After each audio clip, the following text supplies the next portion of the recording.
नमस्कार दोस्तों, स्वागत है आप सभी का। जैसा कि हम लोग क्लास 6 भूगोल को पढ़ रहे थे, तो उसमें हमने अब तक 5 चैप्टर अच्छे से पढ़ लिए हैं।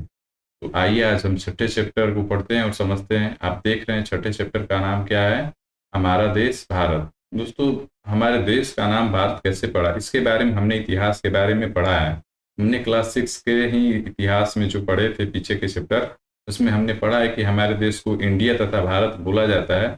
ये नाम हमें कैसे मिले हैं, तो इसके हम जो फिजिकल या यूँ कहें कि भौतिक या राजनीतिक जो रचनाएं हैं या विस्तार हैं, उनके बारे में हम इस चैप्टर में पढ़ते हैं। दोस्तों, अपने देश के बारे में जानना हमेशा ही रोचक होता है। तो आइए इस चैप्टर को बहुत ही अच्छे से पढ़ते और समझते हैं तथा इसके बारे में जो भी महत्वपूर्ण जानकारियाँ हैं उन्हें हम याद करते चलते हैं। दोस्तों, इस चैप्टर में भारत के बारे में क्या क्या बता रहा है, आइए पढ़ते समझते हैं। भारत एक बहुत बड़े भौगोलिक विस्तार वाला देश है। उत्तर में यह हिमालय के ऊंचे शिखरों से घिरा है। पश्चिम में अरब सागर, पूर्व में बंगाल की खाड़ी तथा दक्षिण में हिंद महासागर भारतीय प्रायद्वीप के तटों पर लहराते हैं, है ना। यहाँ पे प्रायद्वीप क्या होते हैं, यहाँ पे देखिए बता रहा है प्रायद्वीप क्या होते हैं। प्रायद्वीप स्थल का वह भाग है जो 3 तरफ से जल से घिरा होता है। दोस्तों, आपको यहाँ पे कुछ जानकारी मिला। अगर हम भारत के चारों दिशाओं में देखें तो भारत के उत्तर में हिमालय है, पूर्व में बंगाल की खाड़ी तथा दक्षिण में हिंद महासागर, और वह पश्चिम में बात करें तो अरब महासागर, है ना। तो भारत हमारा इस तरीके से घिरा हुआ है। अब भारत के क्षेत्रफल की यहाँ पे बात कर रहा है। भारत का क्षेत्रफल 32.8 लाख वर्ग किमी है। तो भारत का क्षेत्रफल कितना है? 32.8 लाख वर्ग किमी। उत्तर में लद्दाख से लेकर दक्षिण में कन्याकुमारी तक इसका विस्तार 3200 किमी तक है तथा पूर्व में अरुणाचल प्रदेश से लेकर पश्चिम में कच्छ तक इसका विस्तार लगभग 2900 किमी तक है ना। तो आपने क्या देखा कि उत्तर से दक्षिण तक 32 और पूर्व से पश्चिम तक 2900 किमी तक है। तो भारत की पूर्व से पश्चिम की लंबाई क्या है? पूर्व से पश्चिम की लंबाई अगर हम देखें तो हमें कितना मिलता है? 2900 हमें यहाँ पे देखने को मिलता है। और वहीं उत्तर से दक्षिण की लंबाई देखें तो हमें क्या देखने को मिलता है? 3200 देखने को मिलता है। आगे इसमें बता रहा है ऊंचे ऊंचे पर्वत, भारतीय महामरुस्थल, उत्तरी मैदान, असमान पठारी सतह, तटीय भाग एवं द्वीप समूह स्थल स्वरूपों की विभिन्नता को दर्शाते हैं।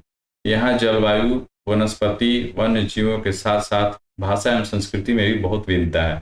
इस भिन्नता में भी हम एकता को पाते हैं जो हमारी परंपराओं को दिखाती है। यही कारण है कि हम एक राष्ट्र में बंधे हैं। वर्ष 2011 से अब तक भारत की आबादी 120 करोड़ से अधिक हो चुकी है। यह चीन के बाद विश्व का दूसरा सबसे अधिक जनसंख्या वाला देश है। दोस्तों, अब आज के डेट में बात किया जाए तो हमने चीन को भी पीछे कर दिया है। विश्व में भारत नंबर 1 है सबसे अधिक जनसंख्या वाले देश में, है ना। तो यहाँ तक हमने पढ़ा इसको। आइए और आगे देखते हैं इसमें। दोस्तों, अगर हम भारत के स्थिति यानी कि कहाँ वो लोकेटेड है उसकी स्थिति के बारे में बात करें तो भारत उत्तरी गोलार्ध में स्थित है। कर्क रेखा 23.5 डिग्री उत्तर देश के लगभग मध्य भाग से होकर गुजरती है। दक्षिण से उत्तर की ओर भारत मुख्य भूमि का विस्तार 8 डिग्री 4 मिनट उत्तर तथा 37 डिग्री 6 मिनट उत्तर अक्षांशों के बीच है। पश्चिम से लेकर पूर्व तक भारत का विस्तार 68 डिग्री 7 मिनट पूर्व तथा 97 डिग्री 25 मिनट पूर्व देशांतरों के बीच है। तो आपको याद रखना होगा 68 डिग्री 7 मिनट से लेकर के 97 डिग्री 25 मिनट देशांतर है। और अगर अक्षांशों की बात की जाए तो 8 डिग्री 4 मिनट से लेकर के 37 डिग्री 6 मिनट तक अक्षांश के बीच स्थित है ना। बहुत बड़े देशांतरीय विस्तार लगभग 29 डिग्री के कारण यहाँ के दो छोर पर स्थित स्थानों के स्थानीय समय में बहुत अधिक अंतर हो सकता था। तो यहाँ पे देख लेते हैं, ये जानकारी हमें मिल रहा है। बड़े देश जिनका विस्तार पूर्व से पश्चिम की ओर बहुत अधिक होता है, वहाँ पूरे देश का मानक समय एक नहीं होता है। संयुक्त राज्य अमेरिका में 7 एवं कनाडा में 6 मानक समय है। क्या आपको पता है कि उसमें कितने मानक समय हैं? दोस्तों, इसको हमने पहले के चैप्टर में पढ़ा है। आपको याद होना चाहिए कि 11 मानक समय है ना। तो आपको याद होना चाहिए ये चीज़। आइए और आगे इसमें देखते हैं हम लोग। आगे दोस्तों बता रहा है कि जैसा कि आपने पहले पढ़ा है कि प्रत्येक एक तीर्थ देशांतर के लिए स्थानीय समय में 4 मिनट का अंतर होता है ना। तो ये चीज़ें हमने जब ग्लोब के बारे में पढ़ रहा था तो हमने ये सारी चीज़ें पढ़ी थी कि 1 डिग्री देशांतर के लिए समय में 4 मिनट का अंतर होता है। पश्चिम में गुजरात की अपेक्षा पूर्व के अरुणाचल प्रदेश में सूर्योदय लगभग 2 घंटे पहले होता है। तो इस चीज़ का ध्यान रखिएगा। इस अरुणाचल प्रदेश में जो सूर्योदय होता है वो 2 घंटे पहले होता है गुजरात की अपेक्षा। आप पहले पढ़ चुके हैं कि 82.5 डिग्री पूर्व देशांतर के स्थानीय समय को भारत का मानक समय माना गया है ना। तो ये चीज़ हमने पहले भी पढ़ा है और यहाँ पे आप फिर से पढ़ रहे हैं, तो इसको याद रखिएगा। 82.5 डिग्री देशांतर को भारत का स्थानीय मानक समय माना गया है। इस यमोत्तर को भारत का मानक यमोत्तर भी कहा जाता है ना। तो ये सारी चीज़ें हमने पहले के चैप्टर में पढ़ी हुई हैं। दोस्तों, हमने भारत की स्थिति देखी। अब हम भारत के पड़ोसी देशों के बारे में पढ़ते हैं। जो भारत के सीमाओं से लगे देश हैं उनके बारे में हम यहाँ पे पढ़ते हैं। 7 देशों की स्थलीय सीमाएं इसकी सीमाओं से जुड़ी हैं, है ना। तो भारत के साथ 7 देशों की स्थलीय सीमाएं जुड़ी हैं। हम यहाँ पे देख सकते हैं कौन कौन से देश हैं। आप यहाँ पे पाकिस्तान देख रहे हैं, यहाँ पे आप अफगानिस्तान देख सकते हैं जो कि छोटा सा बॉर्डर के शेयर करता है, लद्दाख के साथ जुड़ा हुआ है। तो पाकिस्तान एक हो गया, दूसरा अफगानिस्तान हो गया, तीसरा यहाँ पे आप देख सकते हैं चीन, और यहाँ पे आप चौथा देख सकते हैं नेपाल को। वहीं बात की जाए पांचवा, तो यहाँ पे आप भूटान देख सकते हैं, और छठे पे आप बांग्लादेश देख सकते हैं, है ना। तो इस तरीके से, और आप यहाँ पे म्यांमार को भी देख सकते हैं जो कि हमारे देश के साथ स्थलीय सीमाएं साझा करते हैं। और दोस्तों, इसमें से अगर हम आपसे पूछें कि सबसे बड़ा जो सीमा है वो किस देश का है भारत के साथ, तो आप क्या बताएंगे? आपको याद होना चाहिए कि बांग्लादेश का जो सीमा है वो सबसे ज़्यादा है भारत के साथ। यहाँ पे आप बंगाल की खाड़ी देख रहे हैं जो कि पूर्व में पड़ेगा, पश्चिम में आपको अरब सागर दिख रहा होगा, है ना। यहाँ पे आप आइलैंड्स देख रहे हैं, लक्षद्वीप को, यहाँ पे आप अंडमान एंड निकोबार को देख पा रहे हैं, है ना, और यहाँ पे आप श्रीलंका को देख पा रहे हैं। ये सारी चीज़ें हमारे मैप में दी हुई हैं। दोस्तों, यहाँ पे हमने भारत के साथ स्थलीय सीमा साझा करने वाले देशों के बारे में देखा समझा। आइए और आगे बीच में देखते हैं। दोस्तों, आप यहाँ पे भारत का राजनीतिक मानचित्र देख पा रहे होंगे। यहाँ पे आपको पाकिस्तान, चीन, नेपाल, भूटान, है ना, और उसी के साथ साथ आप यहाँ पे भारत के अंदर जो राज्य हैं उनको आप देख सकते हैं। तो ये भारत का राजनीतिक मानचित्र है ना। इस तरीके के मानचित्र आपने देखे होंगे। उसी तरीके से हम यहाँ पे देखें तो हमें भौतिक मानचित्र भी देखने को मिलता है। दोस्तों, यहाँ पे आप देख पा रहे हैं, है ना, ये हमारा भारत का भौतिक मानचित्र है ना। तो आप यहाँ पे उत्तर में हिमालय को देख सकते हैं, ये हिमालय है। यहाँ पे उत्तर में हिमालय देख सकते हैं। वहीं आप पूर्व में बंगाल की खाड़ी देख सकते हैं, पश्चिम में आप अरब सागर देख सकते हैं, और दक्षिण में आप हिंद महासागर देख सकते हैं। अब यहाँ पे दोस्तों आपको श्रीलंका देखने को मिल रहा है, लक्षद्वीप तथा अंडमान एंड निकोबार ये देखने को मिल रहे हैं। और दोस्तों, हम आपसे पूछे कि भारत और श्रीलंका को कौन से जल संधि अलग करता है, तो आप क्या बताएंगे? पाक जल संधि भारत और श्रीलंका को अलग करता है। दोस्तों, ऊपर हमने भारत का जो राजनीतिक मानचित्र देखा उसमें हमें कई राज्य देखने को मिले। तो भारत एक बहुत ही विशाल देश है, तो उसके शासन और प्रशासन व्यवस्था को बनाने के लिए और उसे अच्छे से चलाने के लिए क्या होता है कि हमें उसे अलग अलग राज्यों में बांटना पड़ा, है ना। तो हमने देखा कि बहुत सारी जो हमारा भारत है उसको बहुत सारे राज्यों में बांटा गया है तथा केंद्र शासित प्रदेशों में भी बांटा गया है। और भारत की राजधानी की बात करें तो भारत की राजधानी क्या है? आप जानते हैं, दिल्ली है। भारत की राजधानी दिल्ली है। और उसी तरीके से अलग अलग राज्यों की अलग अलग राजधानियां हैं। दोस्तों, कह रहा है कि राज्यों का निर्माण मुख्यतः भाषाओं के आधार पर हुआ है ना। तो ये सारी चीजें हमने राजनीतिक मानचित्र के बारे में समझा और राजनीति के बारे में जाना है। यहाँ पे दोस्तों आप पढ़ते हैं हम भारत का भौतिक विभाजन। दोस्तों, भारत में कई प्रकार की भौतिक आकृतियां पाई जाती हैं। इनके आधार पर हम भारत के जो अलग अलग हिस्से उनको अलग अलग तरीके से विभाजित करते हैं। तो आइए उसी को हम पढ़ते हैं। तो यहाँ पे कह रहा है कि भारत में पाई जाने वाली भौतिक आकृतियां विभिन्न प्रकार की हैं, जैसे पर्वत, पठार, मैदान, तट तथा द्वीप समूह। उत्तर में बर्फ से ढका हिमालय संतरी का कार्य करता है। हिम प्लस आलय मतलब होता है बर्फ का घर, है ना। हिमालय की बात कर रहे हैं यहाँ पे।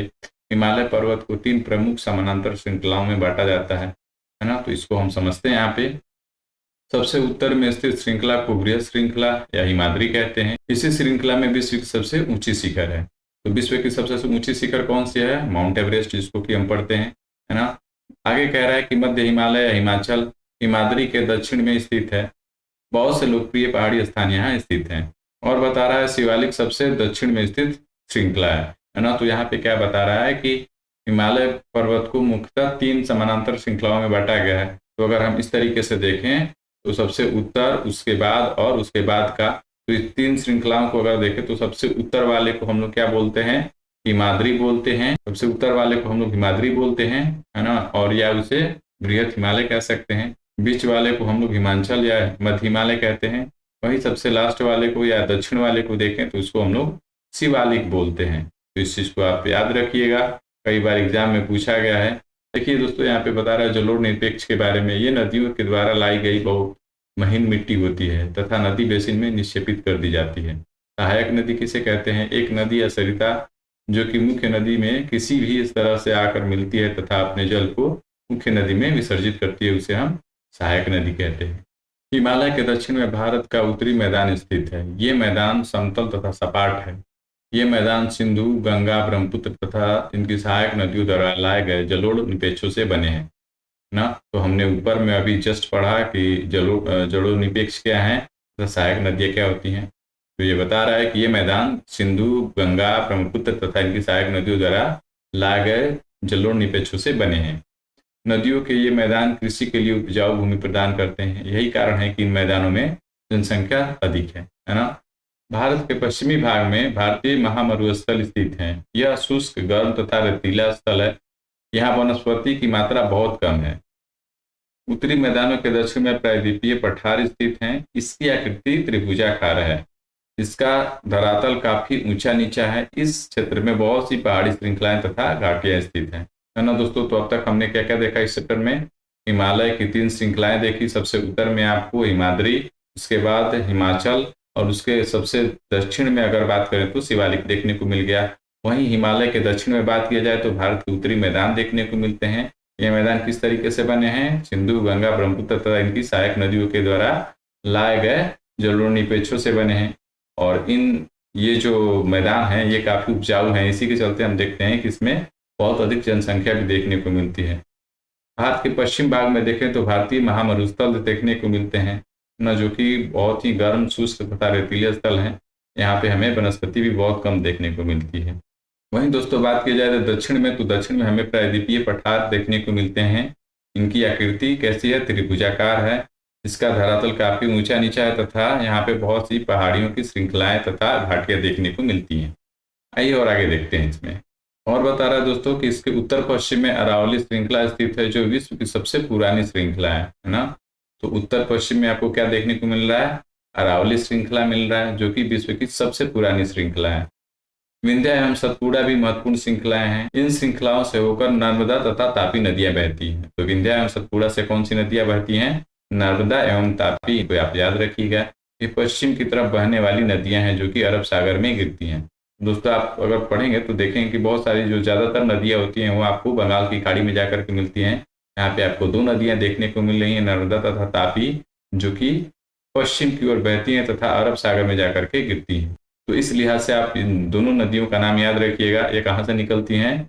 विंध्या तथा सतपुड़ा की श्रृंखलाओं से निकलती हैं तथा पश्चिम की ओर बहने वाली नदियां हैं और लास्ट में जाकर के अरब सागर में गिरती हैं। तो इन पॉइंट्स को आप जरूर याद रखिएगा, क्योंकि ये सारी चीजें बहुत इंपॉर्टेंट है एग्जाम पॉइंट ऑफ व्यू से। इस पठार के पश्चिम में पश्चिमी घाट तथा सह्याद्री तथा पूर्व में पूर्वी घाट स्थित है ना। तो क्या बता रहे हैं यहाँ पे कि इस पठार के पश्चिम में पश्चिमी घाट या सह्याद्री ना, पश्चिमी घाट को हम क्या बोलते हैं? सह्याद्री भी बोलते हैं, तथा पूर्व में पूर्वी घाट स्थित है। पश्चिमी घाट का विस्तार एक समान रूप से है, जबकि पूर्वी घाट बीच बीच में टूटा हुआ तथा असमान है ना। तो आप क्या देखते हैं कि पश्चिमी घाट का विस्तार एक समान रूप में है, जबकि पूर्वी घाट की बात की जाए तो बीच बीच में टूटा हुआ तथा असमान है। इन पठारों में खनिजों जैसे कि कोयला एवं लौह अयस्क की प्रचुरता है। पश्चिमी घाट के पश्चिम में तथा पूर्वी घाट के पूर्व में तटीय मैदान स्थित हैं। पश्चिमी तटीय मैदान काफी संकरे हैं। पूर्वी तटीय मैदान अपेक्षाकृत चौड़े हैं। यहाँ पूर्व की ओर बहने वाली कई नदियां हैं। महानदी, गोदावरी, कृष्णा तथा कावेरी बंगाल की खाड़ी में गिरती हैं, है ना। तो आपने यहाँ पे क्या देखा कि नर्मदा तथा तापी जो नदियां हैं वो पश्चिम में जाकर के अरब सागर में गिरती हैं, तथा जो पूर्व में गिरने वाली नदियां हैं वो आप यहाँ पे देख पा रहे हैं। महानदी, गोदावरी, कृष्णा तथा कावेरी हैं, जो कि पूर्व की तरफ बहती हैं और बंगाल की खाड़ी में जाकर के गिरती हैं। ये नदियां अपने मुहाने पर उपजाऊ डेल्टा का निर्माण करती हैं। बंगाल की खाड़ी में गंगा एवं ब्रह्मपुत्र नदियों के मुहाने पर सुंदरबन डेल्टा स्थित है ना। तो इन चीजों को आप याद रखिएगा, कई दफा आपसे पूछा जाता है। अब दोस्तों अगर हम अपने चैप्टर में जो इम्पोर्टेंट पॉइंट की बात करें तो ये लास्ट टॉपिक बचता है कि भारत में 2 द्वीप समूह हैं। लक्षद्वीप द्वीप समूह अरब सागर में स्थित है। ये केरल के तट से कुछ दूर स्थित प्रवाल द्वीप है। अंडमान एवं निकोबार द्वीप समूह भारत से दक्षिण पूर्व दिशा में बंगाल की खाड़ी में स्थित है ना दोस्तों। तो जब हमने ऊपर मानचित्र देखा था भारत का, तो उसमें हमने देखा था कि लक्षद्वीप द्वीप महासमूह है जो कि अरब सागर में पड़ता है, तथा अंडमान एंड निकोबार द्वीप समूह है जो कि बे ऑफ बंगाल यानी कि बंगाल की खाड़ी में स्थित है ना। तो ये दोनों चीजें हमने देखा था वहां पे। तो दोस्तों इतना ही था हमारे चैप्टर में, जो महत्वपूर्ण जानकारियां थी इस चैप्टर की वो यही थी। इस तरीके से हमारे ज्योग्राफी का जो चैप्टर थे 6 क्लास का, वो सारे के सारे चैप्टर हम लोग ने पढ़ लिए। 6 चैप्टर थे, इन सभी चैप्टरों को हमने अच्छे से पढ़ लिया, समझ लिया। अब नेक्स्ट हम लोग दोस्तों क्लास 7th का जो हिस्ट्री का पोर्शन है उसको हम लोग पढ़ेंगे। तो नेक्स्ट वीडियो में हम लोग मिलते हैं क्लास 7th के हिस्ट्री के साथ। तब तक के लिए आपका बहुत बहुत धन्यवाद दोस्तों।